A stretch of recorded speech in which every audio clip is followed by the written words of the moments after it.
All right. Those of you who were at Bible study on Tuesday know what we have started looking at. 1 Corinthians. And which is one of the more interesting books in the entire New Testament. And this morning's scripture is a possibly familiar passage. Even people who don't know the Bible particularly well will probably have heard at least part of it, if nowhere else, at a wedding. So, yes, it's the 13th chapter. If I speak in the tongues of men and of angels, but have no love, I'm like a booming gong or a clanging cymbal. If I'm gifted with prophecy and can fathom all mysteries and all knowledge, and I possess a faith that can move mountains, but have no love, I'm nothing. If I give all I have to the poor and deliver my body to be burned, but have no love, it gains me nothing. Love is patient, love is kind.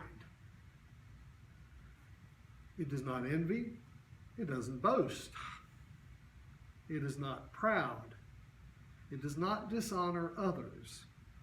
It is not self-seeking. It is not easily angered.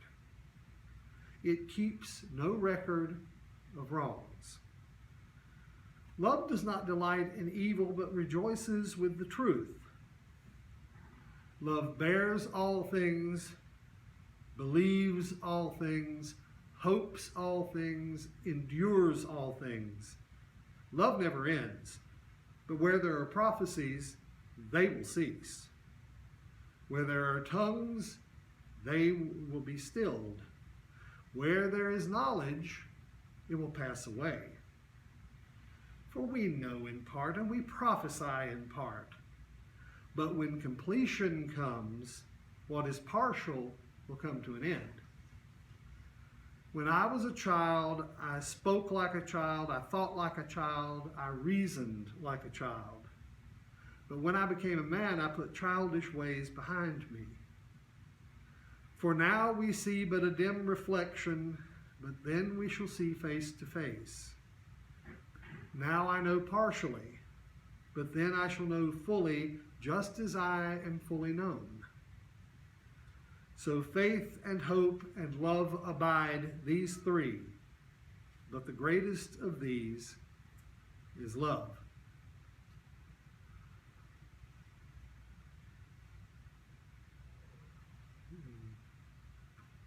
Turn that off.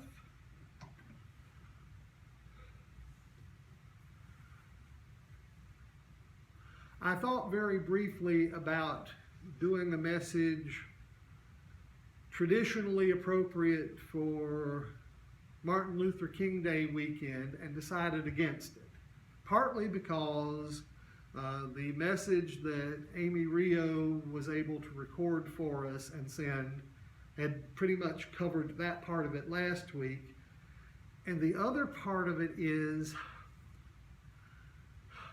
I'm just not comfortable with that.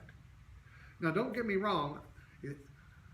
I agree that Dr. King was a great American. In fact, on race relations, he was probably about as great in changing the conversation without sparking major violence as John Woolman was. And John Woolman, back in the 18th century, almost single-handedly managed to talk certainly American Quakerism, and then went over to England and spoke to them. In fact, he died in York, around the corner from the house where I was in student housing at my time at the university there.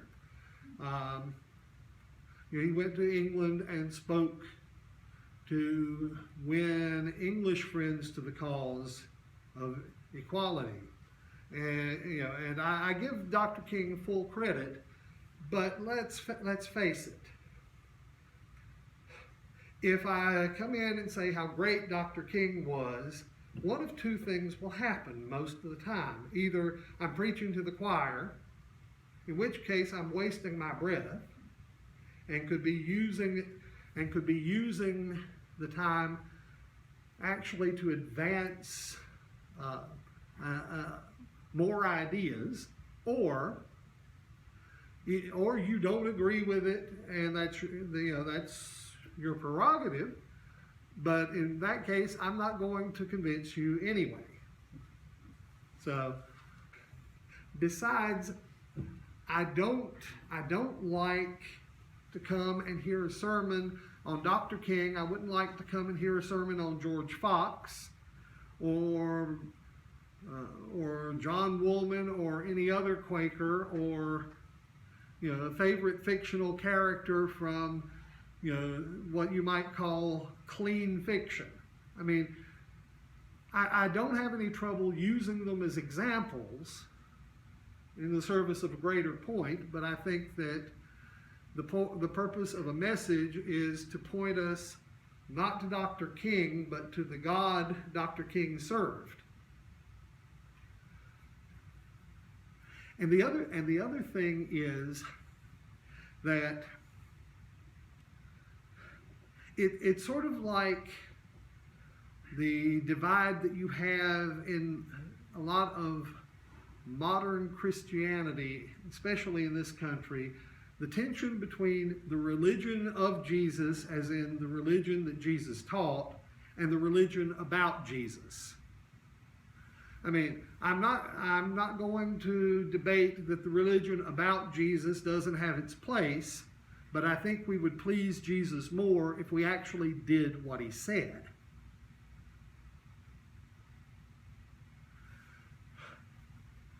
And in fact, that was one of the criticisms that the ancient Gnostics leveled against the proto-Orthodox part of the church that would eventually take over. That essentially they worshipped a dead man. The way George Fox expressed it in the 17th century was that people wanted to be saved in their sins rather than from them. So what would Dr. King want us to do? I mean, I know it has become traditional to use King Day as a community service day. And that's fine as far as it goes, but it's a bit like that old Tom Lehrer song about National Brotherhood Week. Tom Lehrer, if you don't know, is oddly enough still alive, but back around the middle of the last century, from the early 50s to the mid 60s, he was very active writing sometimes fairly biting satire to music. If you have heard any of his songs, probably it would be the one where he took the names of all the chemical elements from the periodic table that were known at the time and set them to, "I am the very model of a modern major general," which apparently several generations of college professors have recommended to their students as a quick way to learn the names of the elements. Well, and National Brotherhood Week was one of those things. I don't know if they're even still doing it, but when I was small, it was thought of as a symbolic token. You take 1 week a year and you dedicate it to the idea of how great it would be to be nice to people for a change. To steal from Douglas Adams. Let's see, what is it? Oh, the white folks hate the black folks, and the black folks hate the white folks. To hate all but the right folks is an old established rule, but during National Brotherhood Week, Lena Horne and Sheriff Clark are dancing cheek to cheek. It's fun to eulogize the people you despise as long as you don't let them in your schools. Oh, the rich folks hate the poor folks, and the poor folks hate the rich folks. All of my folks hate all of your folks. It's American as apple pie. But during National Brotherhood Week, New Yorkers love the Puerto Ricans because it's very chic. Step up and shake the hand of someone you can't stand.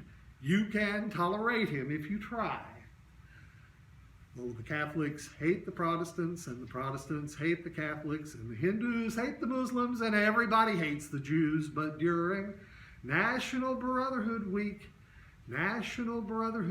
it's national, everyone smile at one another hood week. Be nice to people who are inferior to you.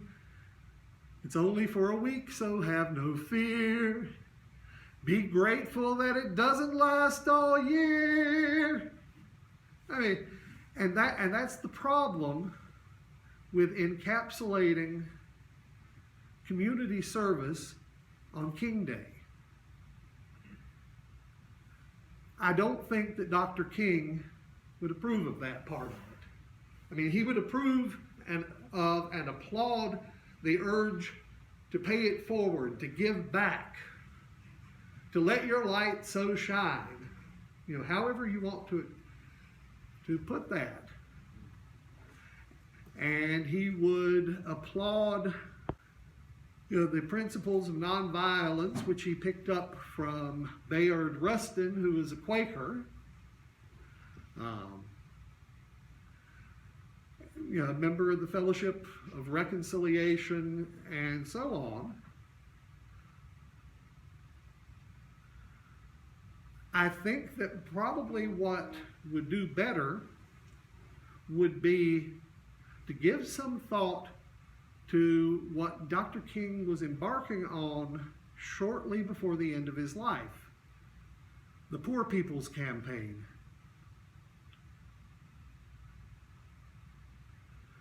I mean, let's face it, whenever anybody in this country wants to be equal to somebody, anybody wants to have equality in this country, who is it they want to be equal to?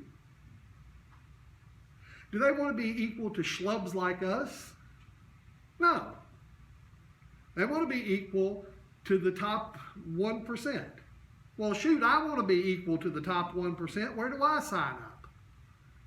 Everybody wants that, and we sometimes have this bad habit of equating transfer of privilege with equality. And I think we would be better off, and I think Dr. King thought this, certainly Bayard Rustin thought this, if we worked on making things better for everybody.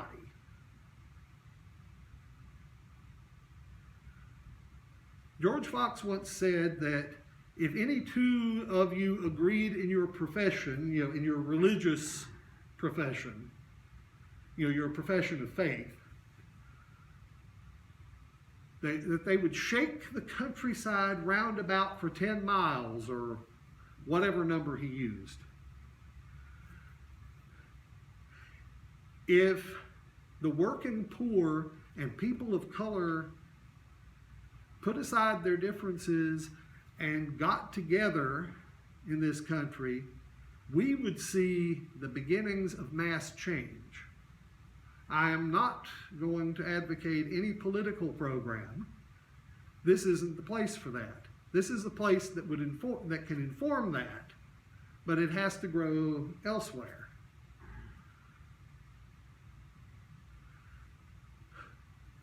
So on this Dr. King Day, let's not worship a dead man. Let's actually try to make a difference, and let's not confine it to 24 hours or 6 weeks. Let your light so shine, and let your light so shine your entire life.